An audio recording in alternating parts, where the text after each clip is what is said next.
Okay, everyone, I've just been informed the county executive is not going to make this meeting, so as the vice chair, I am going to be running.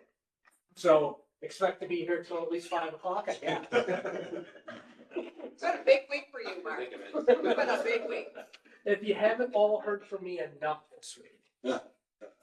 Okay, we will, first, we will, call the meeting to order at, 2:02 PM. Looking around the room, it appears we do have a quorum of members. So first, I would like to see if everyone has had an opportunity to review the minutes and if there are any changes that anybody had any thoughts about. Make a motion to accept. Motion from Bill Geary and seconded by Comptroller Hardwood. All in favor, say aye. Aye. Any opposed? Minutes are approved. Just as one item of unfinished business, as included in the packet was a response from Deputy Commissioner of Highways Karen Hoke about a few of the questions that had come up. So that was just included in the last page of your packet. Then after that, we will go on to new business, which will be our presentations.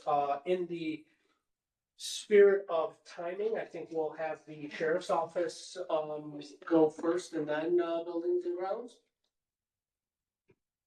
Yes, everyone in favor? Good, okay.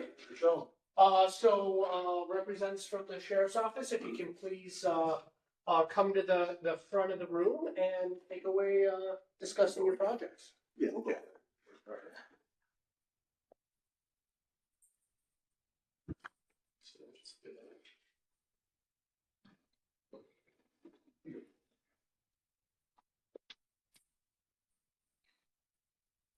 Hello, members of the board.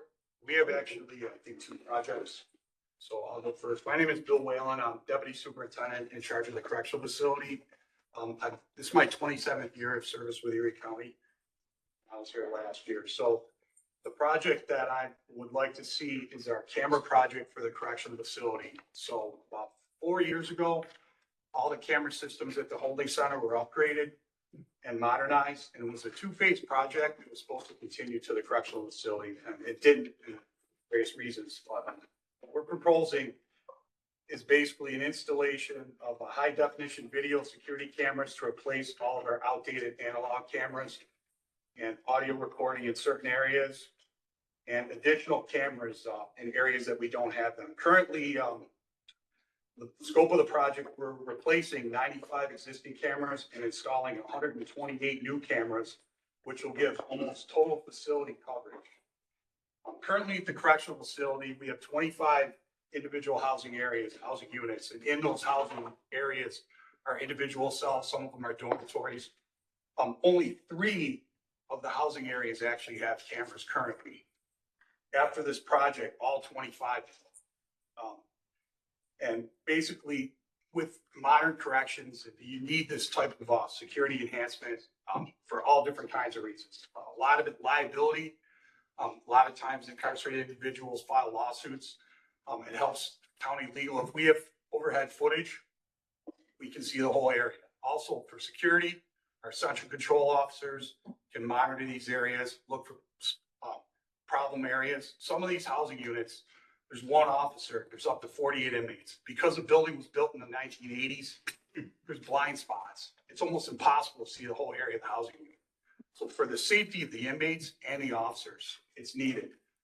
Plus, we can go back and investigate basically crimes that happen in the facility. Currently, because of our lack of cameras, we're not able to do that.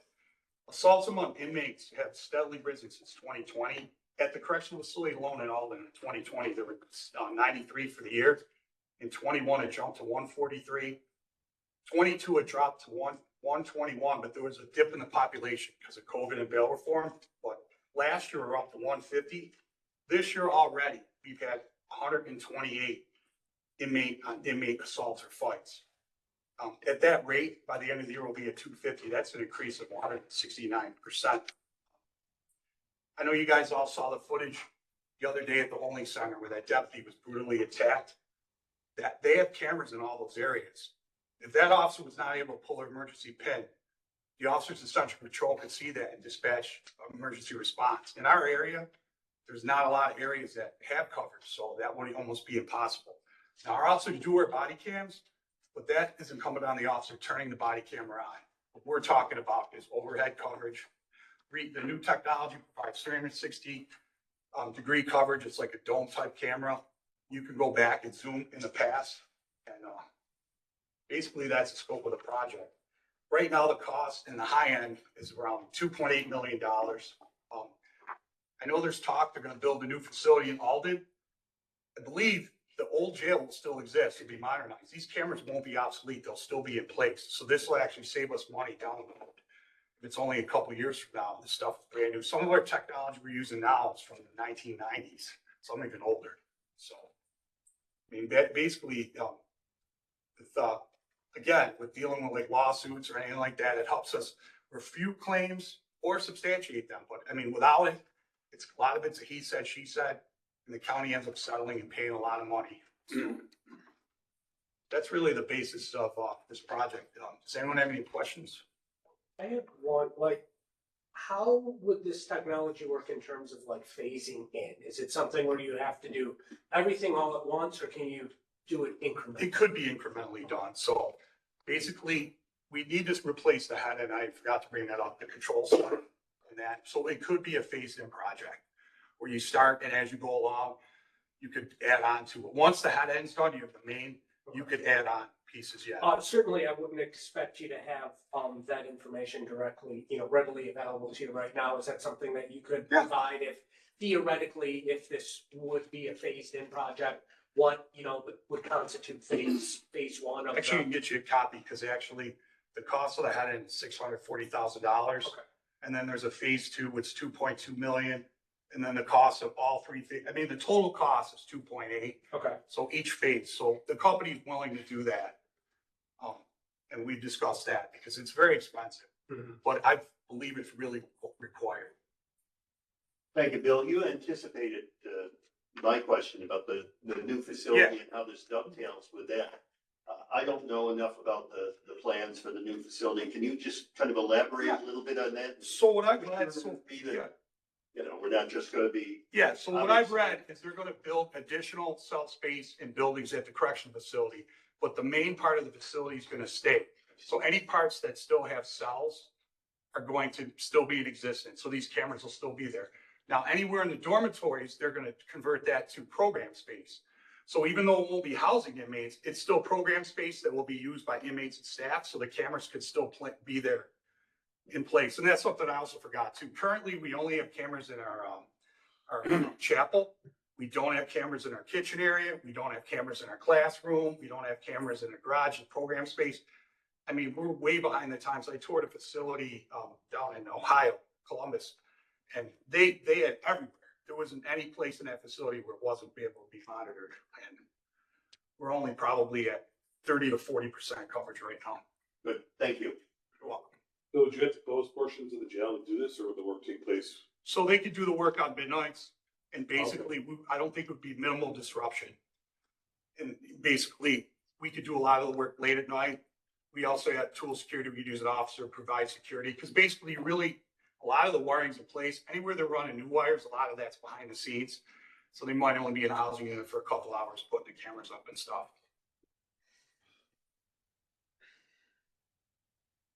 Thank you. Okay, any other questions?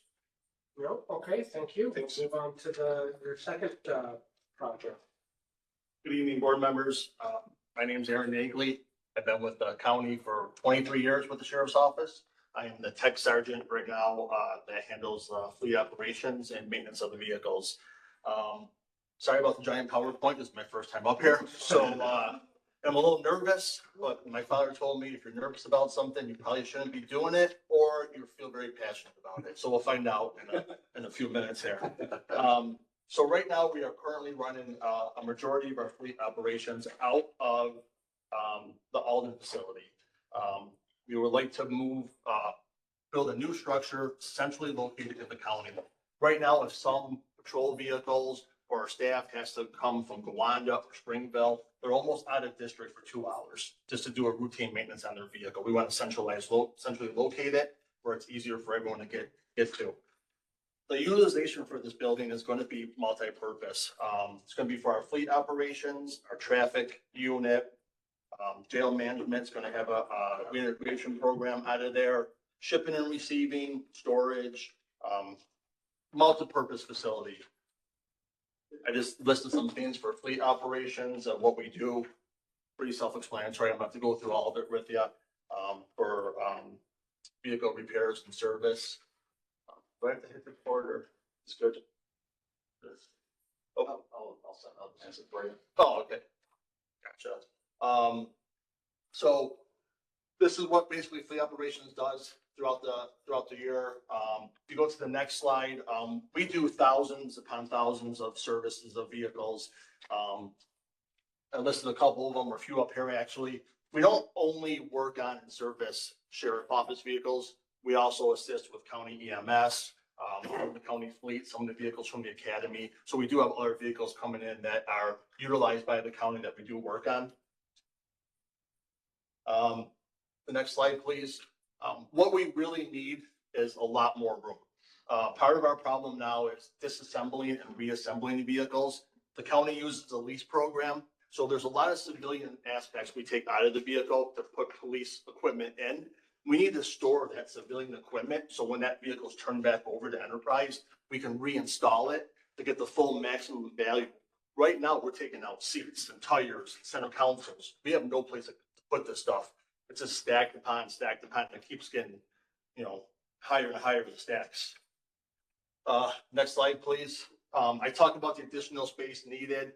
Not only do we have these items from these Enterprise vehicles that we're taking out, but we're repurposing the police equipment as well. I can get, 9 years out of a light bar or 6 years out of a cage. So if I can take this stuff off an old vehicle and repurpose it to a new sheriff vehicle, it's saving us tens of thousands of dollars a year. So I don't have to buy new equipment. And then on top of that, we have our tires, our oils, our brakes, anything we need for the vehicle to operate. On the other side of it, we have to operate a secure impound. This secure impound has to be indoors. It's for any narco-related, U.S. Marshals, state police, DEA, crash investigations, crime scene investigations, vehicle downloads. If the vehicle is part of an investigation, that has to be secured indoors. It has to be climate controlled, and it has to have a space where we can actually process the vehicle, have our crime scene unit come in, photographs, fingerprints, DOT comes in to do investigations. Right now, we don't have a large enough facility where we can actually properly store these things inside. So I'm going to go quickly through a bunch of slides here that you can see I have in front of you. This right now is our indoor impound. We are maxed out. This was taken a few days ago. It's literally, we have no room to put another vehicle in our indoor impound as of now. As you can see, there's also equipment mixed in with that. And you can go to the next slide. This is when I talk about storing our stuff. We have no room for storage. We're completely out of room at this point. So the next slide is going to show you some Connex containers that we do use. These are completely filled. The problem with these are any electronics like the light bars, radios, computers, gets moisture in there and they become unusable. So the current facility on the next slide is just under 8,000 square feet. I believe it was built in 1932. It has insufficient HVAC. It was 97 degrees yesterday in the garage. One of my mechanics is 70 years old. And when it gets to 97 degrees, it's a pretty tough work environment. We have one bathroom, no showers, no break room. I have to give credit to Commissioner Gary and his staff. They're keeping the building going. For as old and outdated as the building's going, without his staff, we wouldn't be able to operate there. So I do a lot of credit for him and his staff. We can go to the next slide. We have drains that were installed after the building was built for a garage, but these drains are now starting to back up and flood the garage. So when this happens, we have to squeegee the water out of the bay so we can continue working. Next slide, please. The walls are starting to leak. You can see the water damage coming through the walls of the building. Next slide. We only have so much power, so we're using power strips to help run equipment. You can see that the roof is leaking. There's tar coming through on the inside. Next slide, please. This is just going to show the skylights that are cracking and falling into the building. Next slide, please. The one on the left is tar from the roof inside our shop. That's coming through a hole in the roof that's coming into the building right now. And then the other one shows tar and a crack up the wall. And then there's another slide. This is going to show a chain that's helping support a wall of our building so it doesn't fall over. It gives it structural support. It's an old building. Like I said, if it wasn't for Commissioner Gary's crew, we wouldn't have any building right now whatsoever. Next slide, please. So this talks about some of the problems we still face at our building. This year of May, we had the roof leaked into a power strip, started an electrical fire inside the building. Our current lunch area is inside the shop, right next to all the chemicals and where we do the service on the vehicle. No room for service, no proper ventilation, no proper eye wash system, no showers. We had two oil blowbacks this year where we were doing an oil change and the oil blew up all over the mechanic. He had to rinse off with the hose outside and go home and shower. He couldn't even shower before getting into his vehicle. All right, so the hope here is a new proposed facility. It's about 23 to 25,000 square feet. It will have a 24-hour wash and decontamination area. That's very important for our deputies on the road. They get in touch with body fluids. It could be a first aid. It could be a domestic. It could be a crime scene. They get blood on their uniform. They get blood in the car. There's nowhere to go right now. We can go up to ECMC and try to decon there, but this will be centrally located. We'll have a decon area where they can wash their uniform. They can wash their car. They can wash the inside of their car. They can make their car safe to continue doing their work. Showers, eye wash stations, all the stuff that we don't have, this basically will have for us. The next slide is just an overview of a wire frame that we're looking at. And we'll go to the next one.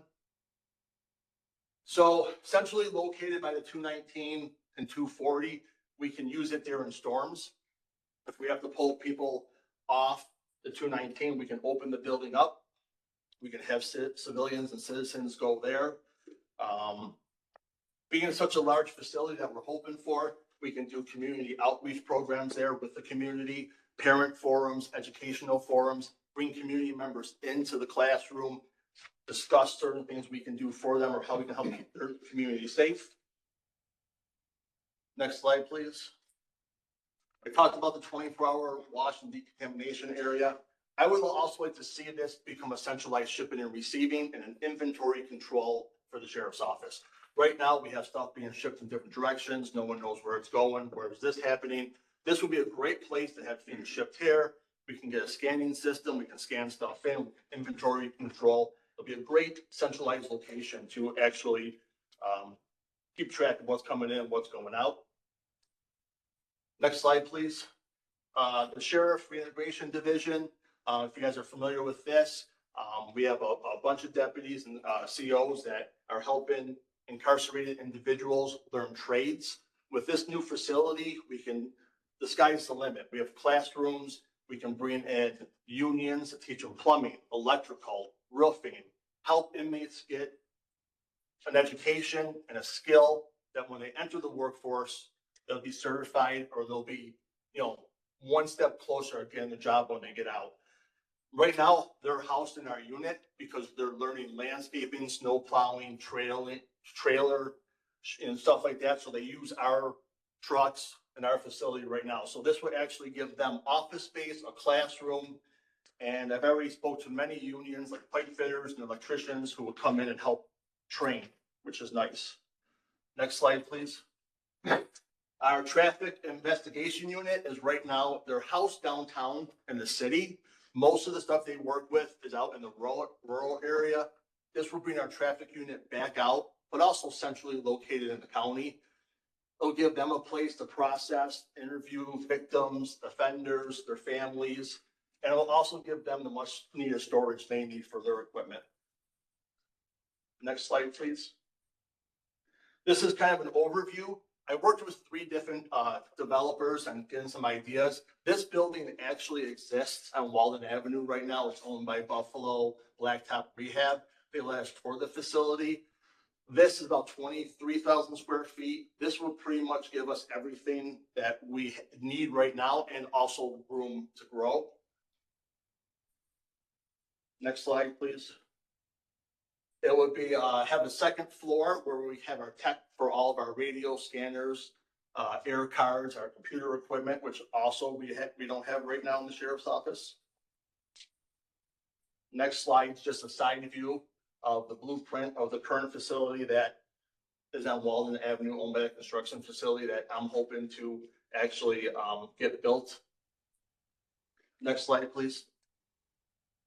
This is our computer and radio room right now. It's just computers, millions of dollars of computers and radio stacked up on top of each other. I think we need to organize it, get a better inventory control. Next slide. The current facility is up top in black. The new facility centrally located is red. That's what we're trying to get. We're trying to get centrally located in the county. The yellow is everything re-patrol. And then the blue is obviously our Marine unit. They patrol that too. So there's a couple different things we're looking at, thanks to Commissioner Gary. The next slide is going to show a parcel on 119 Elgate, which is county-owned property at the East Aurora Highway Barns. That site is big enough for our facility, if we wish to develop that and build there. Next slide. The projected cost for us to build that building is about $9 million.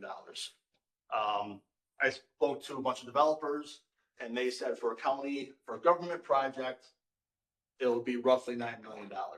Option 2 is if we decide to have a developer build the building on other land and then lease it back to us. These are actual numbers from all 3 developers that were pretty much the same. If we were to build this building and go into a 7-year lease, we're looking at about $838,000 a year. Total cost $5.8 million. We can stretch it out to 15 years, which would be an annual payment of $500,000 a year, $7.5 million. At the end of any of these terms, we would then purchase the land and the building for $1. It'll be county owned. So we're not going to lease it and never gain anything. This is a lease to own. Different than some of the other things we did in the past. This will be our building, our land. To get the project started, we're looking at about just $500,000 next year. That's going to be for design and planning, purchasing land maybe through the developer. Next slide, please. Projected cost is 37 weeks to build it. Once we do that initial 400 or 500,000 to get things going, we wouldn't have a payment until we moved in. It'll be turnkey. They hand us the key, we walk in, then we would pay them the $60,000 a month or the $40,000 a month, whatever we agreed on. And then we would do that for the duration of how long we decide. But they would have the building up for us in 37 weeks. Also, all the developers are willing to do a 3-year to 5-year, depending on what we want covered under warranty. So we would not be responsible for any repairs in the building. We would be responsible for snow removal. Sorry, Mr. Commissioner. So, and also cutting the lawn. But if the AC breaks, something happens with the concrete, they come in and fix it. So that was my presentation. I handed out a couple more things. There's a piece of property I was made aware of that's going to be going for sale on Powers Road, right by Chestnut Ridge. It's about 4 acres. It's It's a mile from the 219. It's 1.7 miles from the entrance of Chestnut Ridge. It's owned by Mercy Hospital. They were trying to get 800,000 for that land. I think they're gonna let it go for close to 300,000. That might be a site, if we decide to move forward on this, we can speak to a developer on building on to lease back from him. And then the last thing I submitted was a fatal crash that we received yesterday. This crash happened in the town of Alma yesterday. It was a seasonal landscaper that went off the road. This vehicle right now is being stored outside. The DOT and our crash investigation unit is coming at 4 o'clock today to process this vehicle. There's a good chance it's gonna be raining on them, and technically we should have this vehicle indoors. It's a crime scene. Something happened, this vehicle should be indoors. Right now, we don't have the proper indoor space to do this. Keep this vehicle inside. All right, I know I said a lot, I apologize. As I do more of these, I'll get better. But any questions? I initially had at least one where, fleet centralization aside, that I think that's a relevant point. It does seem like a lot of the items that you sort of addressed in here, from community outreach to community integration and needing office space and all of that, it feels like that should have been addressed with the use of the Center Road facility. So I'm kind of wondering, that facility was much larger, at least the office space was much larger than originally needed. Yeah. So it seems like that would have been the natural place to put some of that. So my understanding is 13 Center right now is our investigative unit, which has multi-levels of it, our special services division, and our admin division. I have limited access to that building, very limited access. So being that there's heavy equipment, weapons, case files, interrogations, victims in there, bringing 7 or 8 inmates and walking them through that building, I believe, number one, my administration wouldn't want that. And number two, they don't even have space for us there right now. They pretty much maximize whatever space is there at this time. So that's what my understanding was. I work closely with the traffic unit because I also handle all the impounds, all the towed vehicles. So they're constantly coming to the fleet garage to actually download vehicles, take pictures of vehicles, talk to the victims about vehicles. A lot of the stuff that traffic does is at my garage. So it makes sense to have them with us. As far as the community reintegration program, they're being trained on snow plowing, bobcats, dangos, tractors. So they need a place where they can drive a truck, back a trailer up, move dirt, practice snow plowing, stuff like that. And again, we have that equipment at the garage. We have the snow plows, we have the heavy equipment. So they now come there and actually help us too. The inmates help with different chores around the garage, and it's like a little, they like it and they're learning a lot. So having those 2 divisions with me just makes sense at this point because they're always there anyways. If we even found room for traffic at 13 Center, they're gonna be driving out to the fleet garage to do a lot of their work, especially when it comes to crash investigations. So again, on similar point, again, fleet centralization of that point aside, we're also contemplating a $500 million upgrade, construction project related to the Alden Center where you're currently at. Wouldn't there be an economy of scale of adding this project into that? It will be this building next to that one, possibly. So what you're looking at is you're looking at a secure facility from the correctional side of it, where they have to maintain their security. And then we have to then maintain a separate building for our side of it. So we couldn't join the buildings together and be like, I have civilians every day coming to the garage to pick up items from their stolen vehicles. So as far as a nightmare for the jail staff to have just endless people coming in, insurance companies for photos, or enterprise managers coming in, or outfitters, or different things like that. So you would have to literally build almost the same building next to it.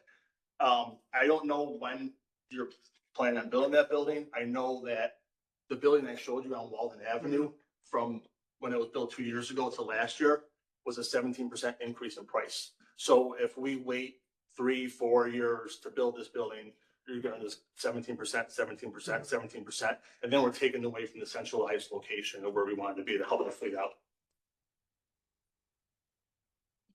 Aaron, first of all, given the two, it was passionate. Thank you.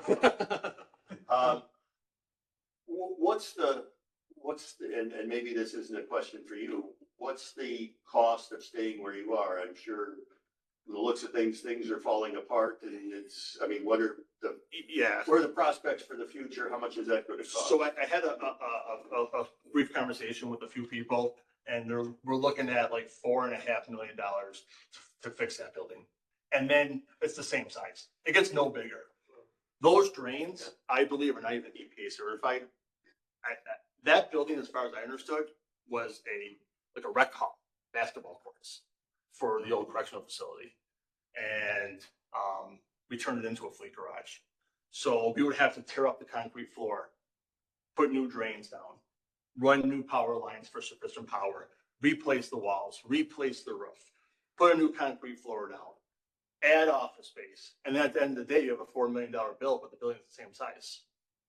So starting fresh, getting the size that we need to expand, to grow in case, I think is the most economical choice. What would then happen to the old building?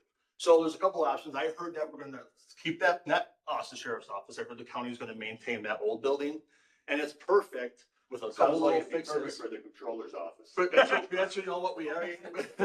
No, what it could be used for cold storage. It can be used for a warehouse for the correctional facility.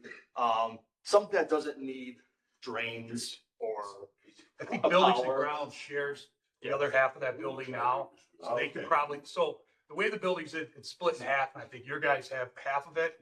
So I'm sure they could use the space, especially Is that, their half in better repair than yours? Absolutely. Yeah. I cleaned it.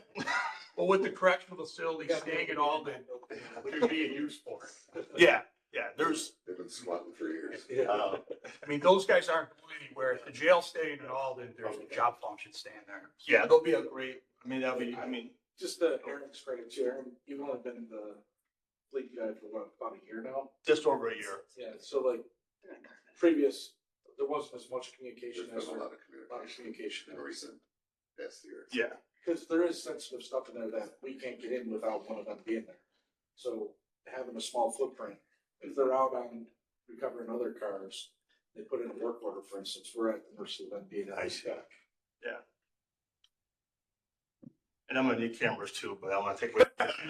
So. I guess then lastly, at least for my questions would be, you talked a little bit about this sort of lease to own scenario. If you can talk a little bit more about that, just basically, I mean, looking at all of this, that seems, not saying this negative, it sounds almost too good to be true. And especially we have, I think everybody would have liked to have gone about the Center Road project a little bit differently also. I was still on patrol at that point, sorry. But I mean, like, based on your iterations here, I mean, we're talking about annual payments of, really not that overly exorbitant, and total costs where that would go towards the ownership that would even be significantly less than the cost of building our own facility. Yes. Other than knowing the logistics of, the process we went through previously, I mean, that really seems like somewhat of the way to go, but how do you even explore that opportunity? Like, So, again, I spoke to a couple of people on the county side about that. I talked to Commissioner Gary a little bit about possibility going that route. And then when he said it was possible, we will have to get together with our legal teams and everyone else and county attorneys to figure it out. But those are actual numbers. I sat down, like I said, I sat down with 3 developers and I took the median of what all 3 developers told me. And if you were to say, and we're not going to, but if you were to say, do it today, that would be the price we'd be looking at from the 3 developers. Basically, they would buy whatever land that we want, if we available, build the facility. To be honest with you, they didn't really ask for much money up front. They were going to include the design features and design plans into the lease cost. You would, I assume the difference in cost is you would get around some of the requirements that we have to. Yes, we just Comply finished with our highway facility in Lancaster. We're north of 9 and we're still going through punch out. Similar sized building doesn't have a lot of the same amenities, but it's similar. Very close cost picture comparison. So when Aaron called me about that, it's a significant amount of money, $3 or $4 million to do it that way. And then also that burden isn't on us to manage that construction project. Sure. But that's the difference in the cost of doing it Correct. in the manner we have to, complying with all of our regulations. On the relationships. Right. Yep. Yes. Yep. And then they would be responsible for, like I said, 3 to 5 years of keeping the running. So that wouldn't fall back on the county. We'd be able to have them do all the repairs or it's a warranty. And the one developer said, we just signed a contract. I don't need my first monthly payment until you move in. And then we go from there. Sure, this is probably more of a legal question, but what would start the process? It would have to be like a request for proposals, right? To Select this builder. Yeah. Builder. Yep.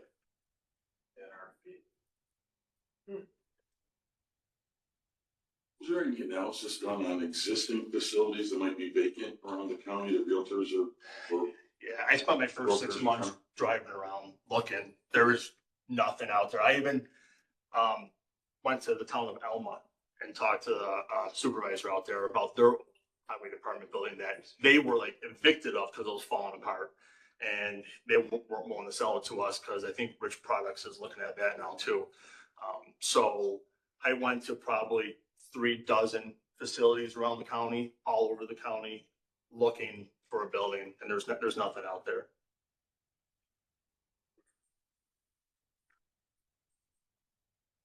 Anyone have any further questions?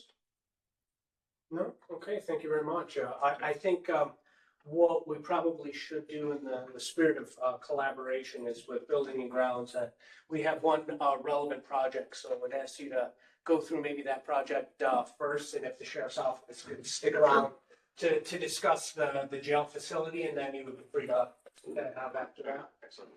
Thank you. Thank you everyone for your time. thank you.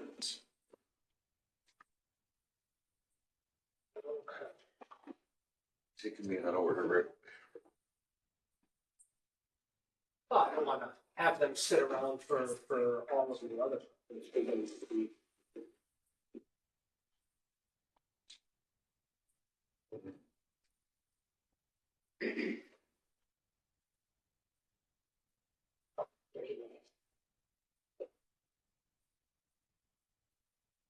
Good afternoon. My name is Tracy Zaki. I'm Deputy Commissioner of Buildings and Grounds. Appreciate your time and attention to the presentation I have today. At Mr. Cornell's request, I'll start with the submission for the Erie County Correctional Facility renovations. And Page 82. now, as most of you know, there was an extensive feasibility study done evaluating both facilities and see what the best path moving forward be. And as a result of this study regarding the current detention facilities, the collective desire to move forward with option 4, which was selective demolition, renovation, and expansion at the Alton facility. The funding request for this massive project starts with a design fee recommended in the feasibility study at over $40 million. We put in a request for $30 million. This year, I don't think we can really get into too much more than $30 million worth of design in the first year. Lot is still to be determined. Most of the time with this study was spent on needs of the community engagement, things such as that. But if this were to be approved, the first thing we would do is draft the RFP for design and look for the groups of consultants to evaluate their solutions.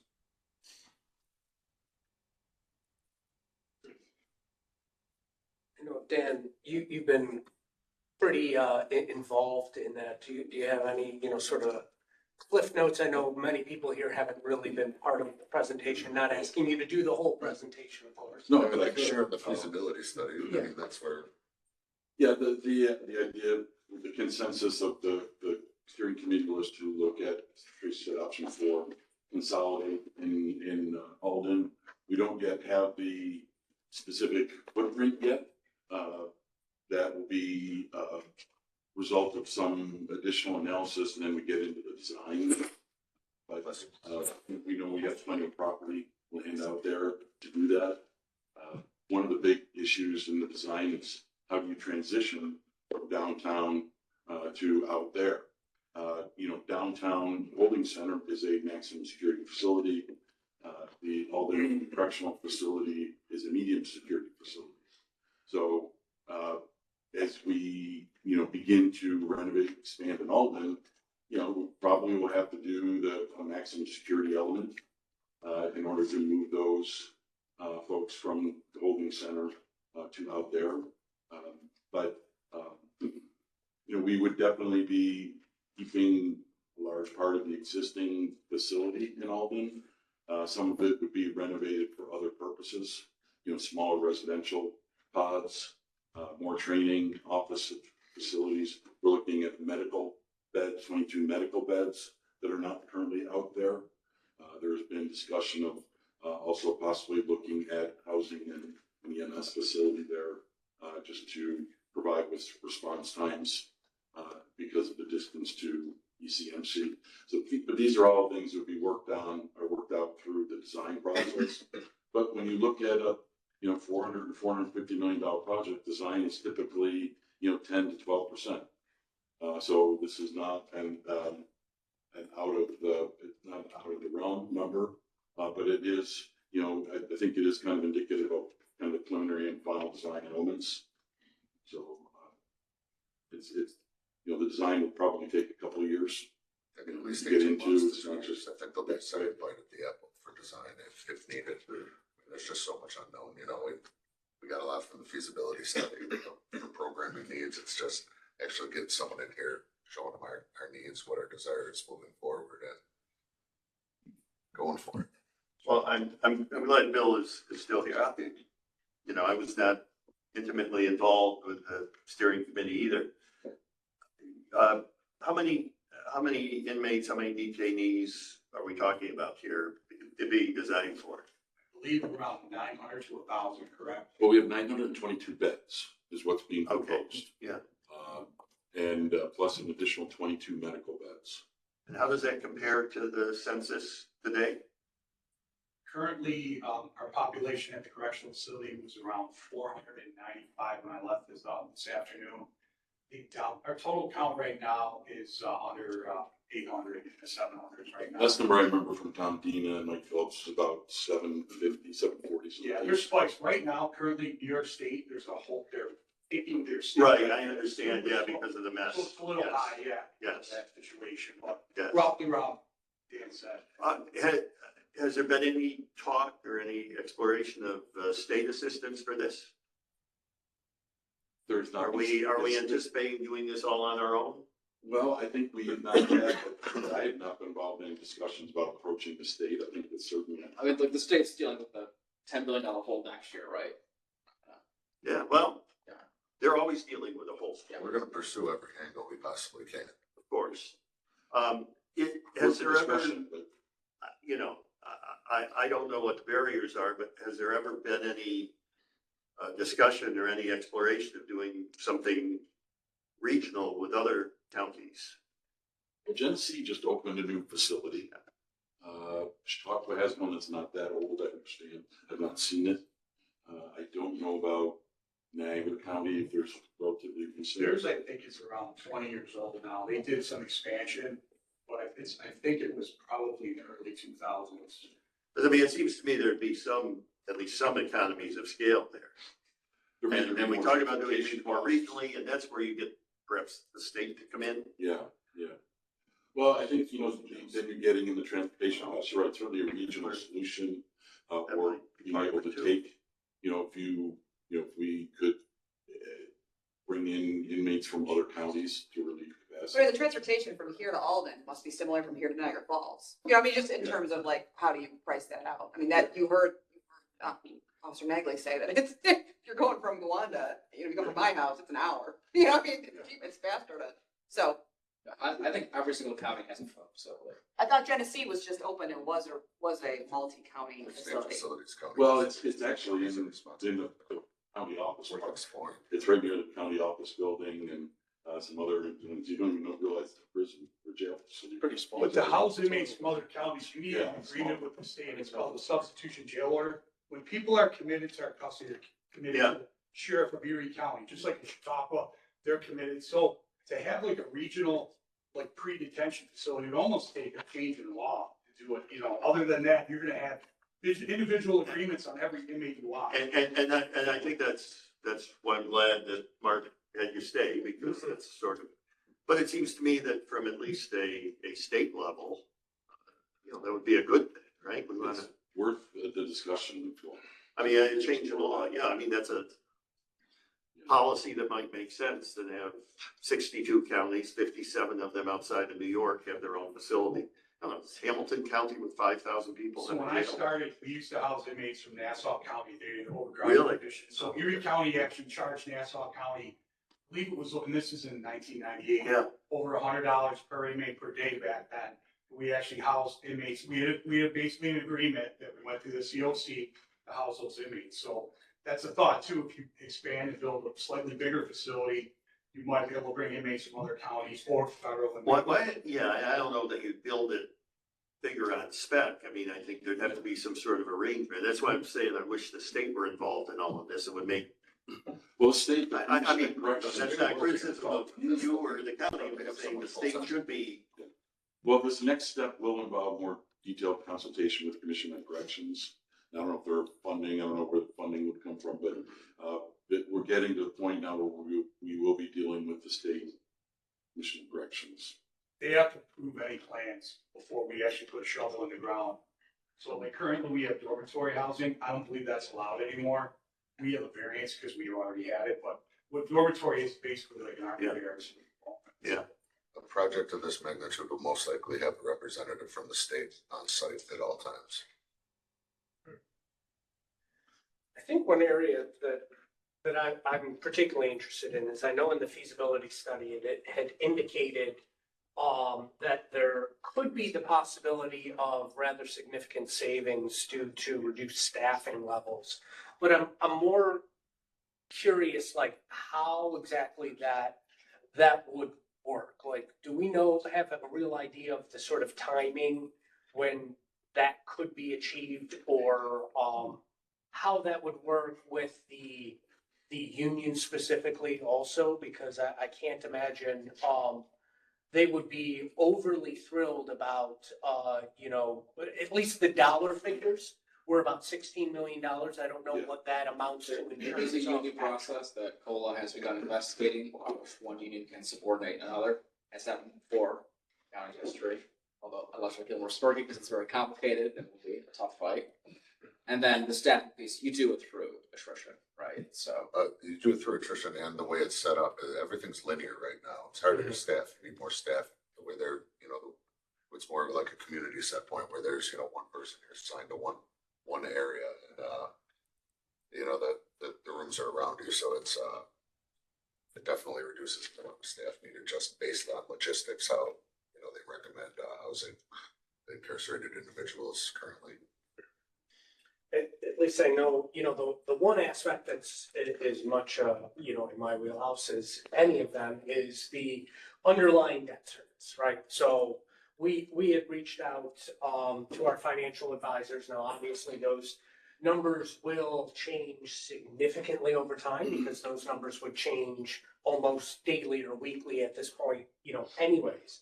But on a bond of roughly that size, and obviously, as we're moving forward, there could be scenarios similar to how we financed the stadium, where we have several good years or unforeseen surpluses. Money could be packed away a little bit as we're moving forward in that respect. But We're looking at approximately $26 million of annual debt service with that. And I know that, there has been some conversations about how, we would initially sort of absorb that, and some of that would be the expectation of some of the attrition, some of that would be revenue generation on that. But I think also in light of moving forward with something like this, it's creating a situation where we run out of the opportunity to still do this thing and that thing, where we start having to make choices of, we're gonna do this thing or this thing. And that would be sort of the thing I would caution going forward is, obviously, a choice has to be made. The choice to stand pat is not. Yeah, well, Mark, An as option. discussed, the tax levy will have to increase by an amount commensurate with the debt service, the year the bonds are issued. Mark, when you say the debt service, are you talking about the initial 420 million, or I think this says 480 million? What is the debt service figure that you're referring to? We indicated with Kayla, I think it was 430. So, Was the number so we the went with? potential then is that there's another 50 million that we've now included. I think, right, this book has a different figure, so it's even more than that. Yeah. And Yeah, so so any that would cost be- overruns, we can expect it to be, The 450 was the construction cost, 30 million's design. It's roughly 7% of the total project for construction inspection. so the Yeah, whole these project are- right now these is are based- estimated at $480 million. But, or that's the target right now. It would be my expectation that as we go through design, that numbers would change, and when numbers are that large, there's some amount of fluctuation. I'm just saying the appreciation for the debt service payments. Yeah. Is that is the cheapest the debt service payments will be. We will have to go over the tax cap that year. That year, subsequent out years as well. Well, but you would, once you've done. Once you raise your denominator, you're done. Fair. Well, does anybody have any further questions? Okay, I think we can get back to the regularly scheduled. From the feasibility study, I didn't know we were gonna talk about that. Do you have a copy of it, Mark? I'm sorry? Thank you. Do you have a copy of the feasibility study? Yes.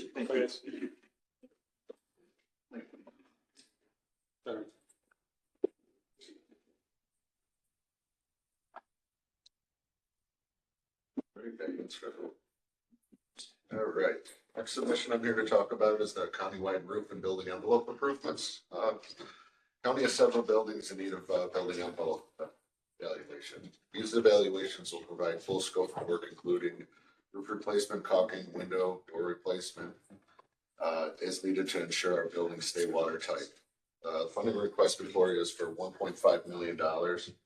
And projects identified to be prioritized with this funding would be public safety, Old County Hall and Lincoln Building exteriors, and the roof replacement of the upper roof of the Rath Building. And first up would be RFP for these assessments.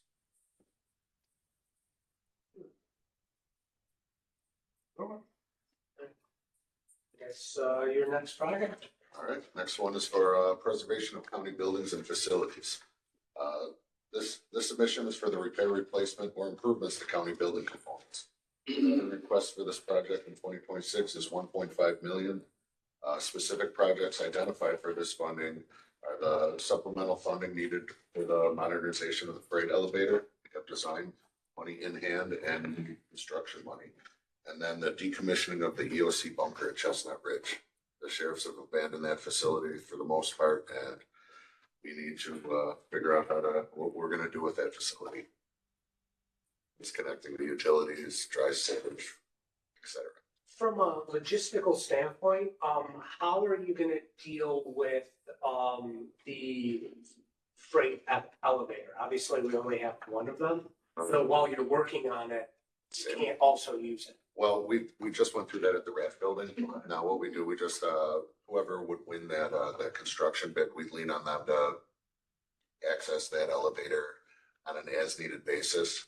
It's not conventional, though some things might be riding on top of the elevator car. But we got through it at the Rath Building, and we have twice the stuff coming in and out of the Rath Building. So And then I guess, with the bunker decommissioning, like, obviously, some of this is to decide exactly what to do with it, but how do you even decommission a giant concrete building that's underground? You start evaluating all the utilities coming in. We have above ground fuel storage there. We have gas coming into the building, the electric, water, we need to, if we're shut down the. Does it heat, maintain we gotta like get a it. secure perimeter through decommissioning then at that Oh, point? that would definitely be part of it, Yeah. I don't know if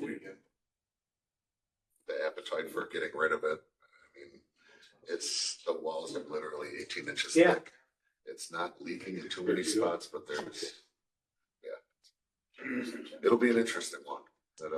But we have to do something with it. I don't want to keep running the facility there.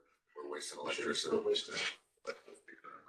What, theoretically, like how much, just, through power drain and all of that, just keeping it, static right now, what are you looking at in terms of energy costs? Energy costs, I'd have to look at the utility bills. Add that up for Just you. curious.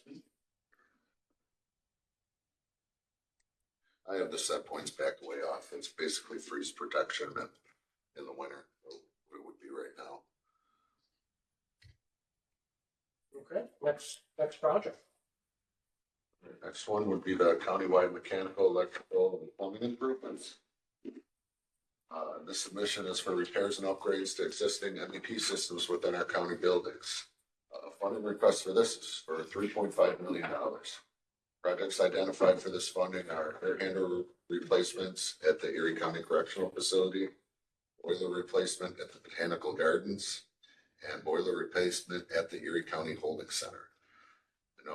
We're talking about a new facility. Anything we did would be in conjunction with any planning we'd be doing it for a future facility. The holding center, even if this is approved, It's portable boilers. new facility, we try and find stuff that we can reuse the best we can. Yeah. Like the sheriffs were talking about the camera upgrades. The ones we did at the holding center, we can unplug them and bring them out to all of them. Boiler might be a little more difficult, but I fear I'm going to have to choose between heat at that facility now or building a new building. I mean, I gotta just work on Yeah. secure No, obviously, I mean, for the heat. certainly nobody, wants to spend money temporarily, but also you still have to have functioning facilities temporarily, and that's just. And the boilers at Botanical Gardens are over 20 years old. It'd just be the conservatory. This has nothing to do with anything with the expansion project. Its expansion project will have all the HPs. There's currently 13 boilers and 69 pumps at the conservatory at Botanical Gardens. I think we could get that down to three boilers and like a dozen pumps. Is there any thought there in doing, any of these, like particularly environmentally, friendly options? We've explored geothermal there. Geothermal? There's some geothermal opportunities. Seems to be a for synergy with the Botanical Garden. Yeah, with the greenhouse and the conservatory being the way it is, like the historical portion of it, incorporating air conditioning really isn't feasible. We've been trying to copy what the Phipps Institute did in Pittsburgh because they possess net zero buildings there, Okay. which is pretty cool. So we're looking into it, but the amount of geothermal wasn't an option for heating there. That was when Mr. Schwartz was there, and they deemed it not feasible for the site. And if we were getting into like air cooled heat pumps or something, we'd just be wasting a lot of electricity instead of gas because the building leaks so much there.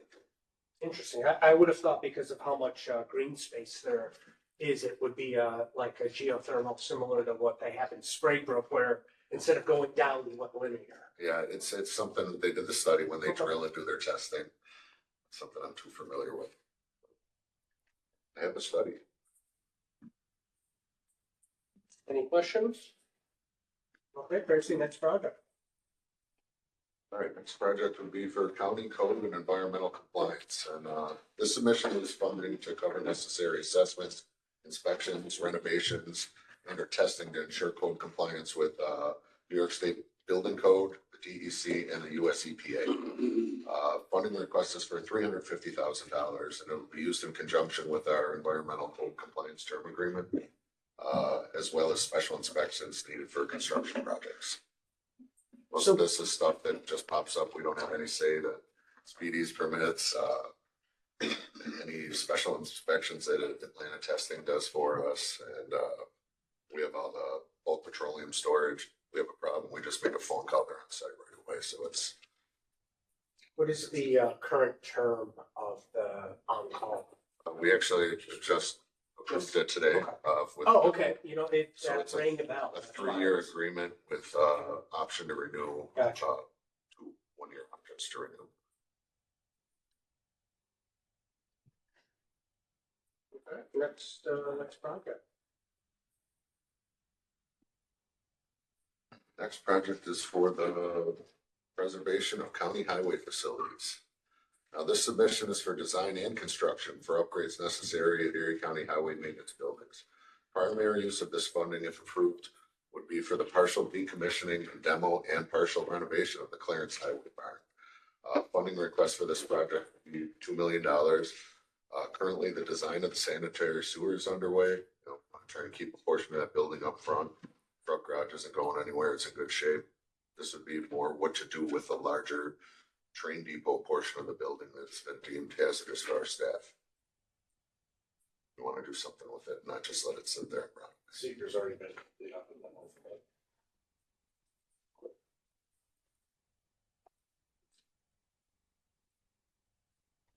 Any questions?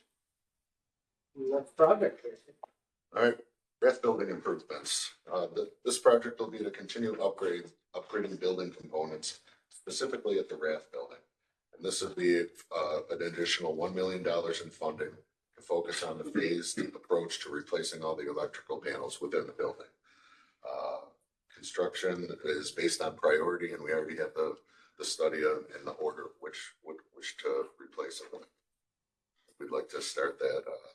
It has begun already with a microgrid system. I was gonna say, That's mainly does that not include? that's the brains of the operation on the 5th floor where all our electrical comes in. Now we want to replace all the ones on the upper floors that have been switching duty breakers. You know, people can use the breakers for light switches for the past 50 years. Panel flare in the night floor. 9th floor, yeah. So it said all our panels were scanned, checked for hotspots, and ranked in order of which should be replaced first. We're just we're asking for the funding to do what we can in 1 year, just each additional year, just keep going after the most problematic ones. You know, I know B&G tends to be on the better side of getting pre-existing dollars spent. But in terms of Rath building improvements, you do have a decent amount left. So what's the timeline for, you know, fully spending the, give or take $2 to $3 million that you have left between the last few years? 2018, I have $1,400 that could be closed out. Elevator projects and close out. These will all be on your updates. We're due the 15th. Mm-hmm. The 21 money is committed to the microgrid project. Okay, so that's part. And the 401,000 is contingency. The 2022 money is available because there's no money available. We spent the rest of that. 23 money was used in the pod room project. We're processing retention currently. There's no available money. And 24 money is planned for the replacements that are underway right now. Okay. Any questions? Okay, next project. Next project is the energy conservation implementation. This submission is for a multi-phased energy conservation and efficiency measure installation at various county facilities. Funding request is for $5 million and will allow us to continue replacing obsolete equipment and systems while leveraging state and federal rebates and incentives to save money and reduce carbon dioxide emissions. This funding would be for design and construction and essentially a third phase of the energy performance contracts that we've been so successful with the last few years.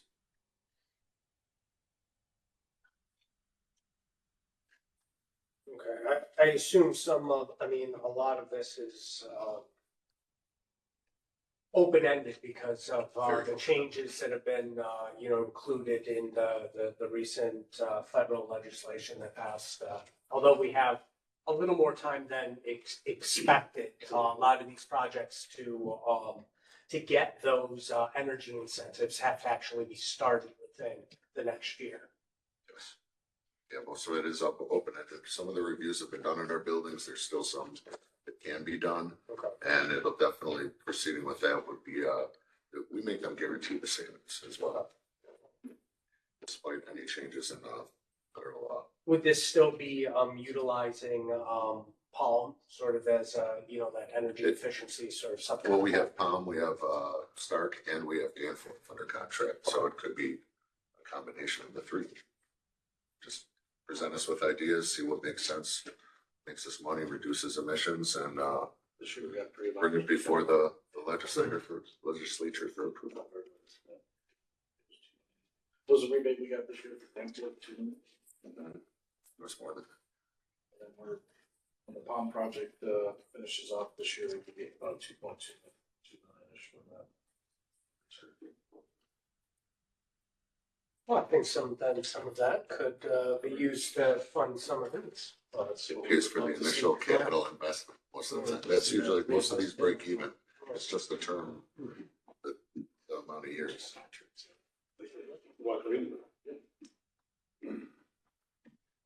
Okay, next project. All right, next project would be a new highway maintenance facility. This submission is for the funding the construction of a new highway building at the Harlem Road facility. Existing building is antiquated and in need of replacement. Funding request for this project is $12.5 million. Site-specific design is needed for the building, but the design for the building would mirror the newly created Lancaster building. In the interest of uniformity, that would be our goal.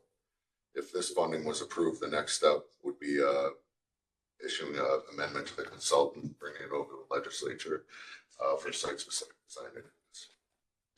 Same footprint, Tracy, so yeah.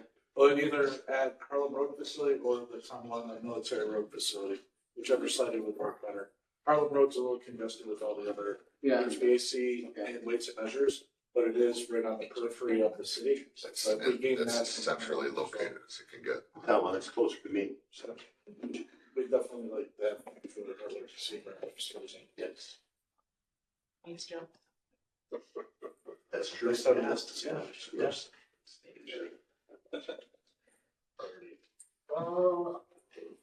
Any other questions? Okay, next project. This is the last one I have too. Convention center improvements. The submission is for general upgrades to maintain the building and keep the facility viable in the convention market. Funding request is for $3.5 million. Projects identified for this funding: meeting room AV upgrades, facility interior finishes, ballroom improvements, and IT upgrades.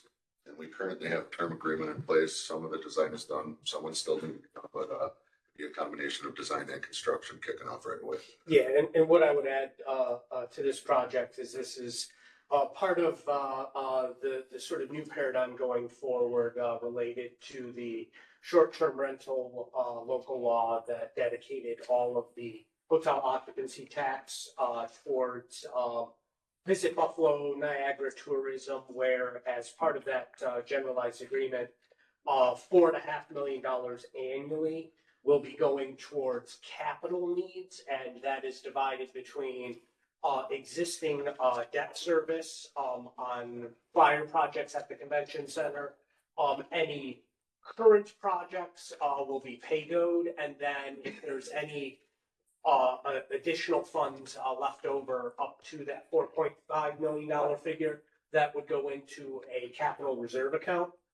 So actually this year, available after debt service is actually $3,765,633.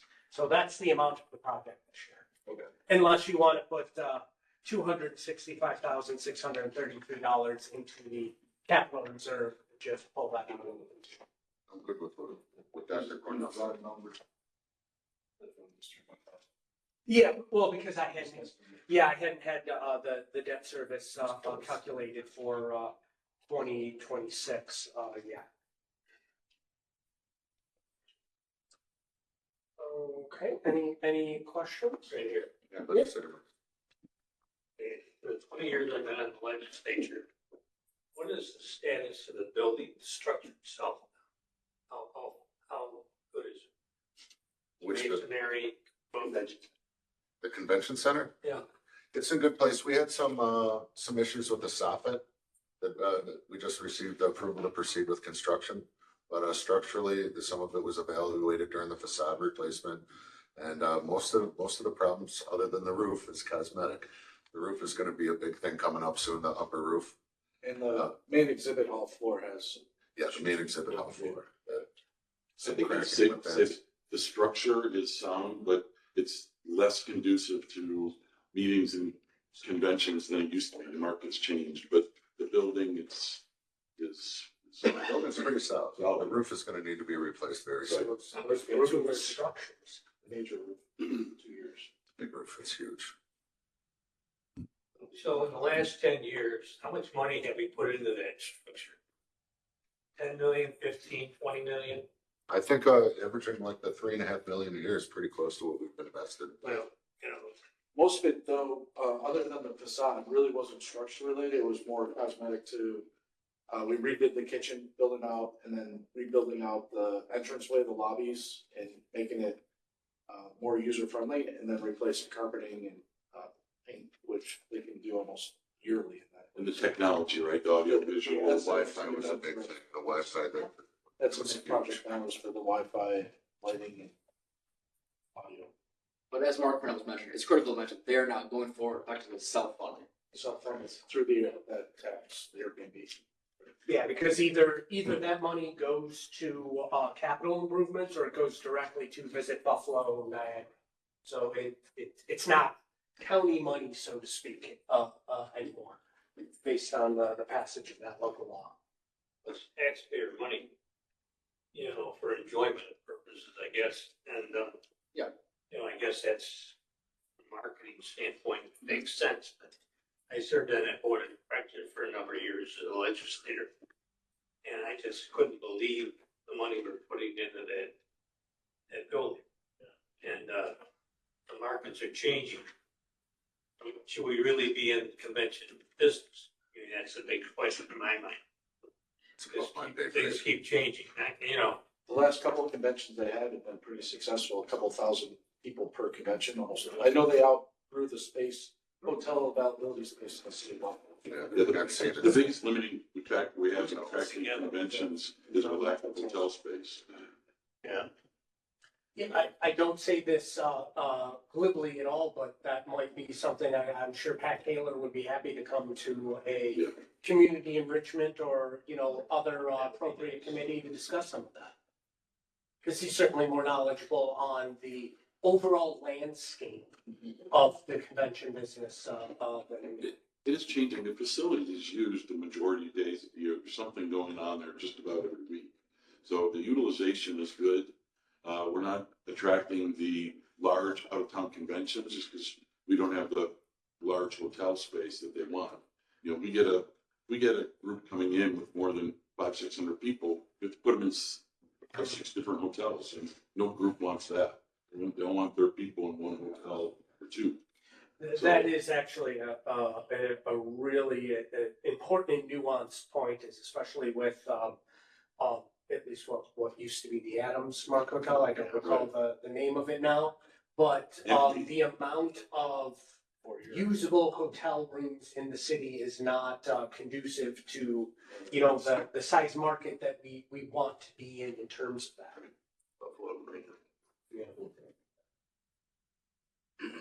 We had you might recall, I would guess, just before COVID hit, The day we were talking before. about a new center, and there were 3 sites or 4 sites. I remember going back and forth over that, and secret sites, and anyway. Yeah. But that was, COVID shut everything down. COVID shut everything down and the landscape changed then. I mean, Landscape I changed. think, I was on the legislature at the time, you were, there was a decent chance that might have gone. I don't know. I think it was pretty close. Yeah. And then COVID changed everything.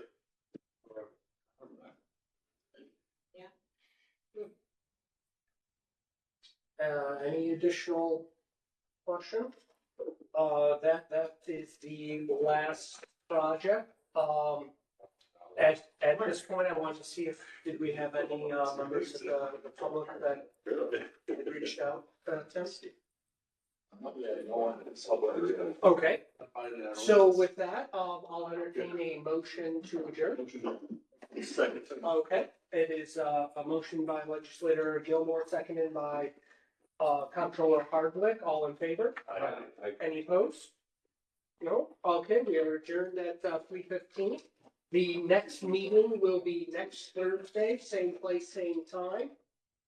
We will have presentation from Federal Police Services, CISS, Health, Homeland Security, Parks, and Personnel.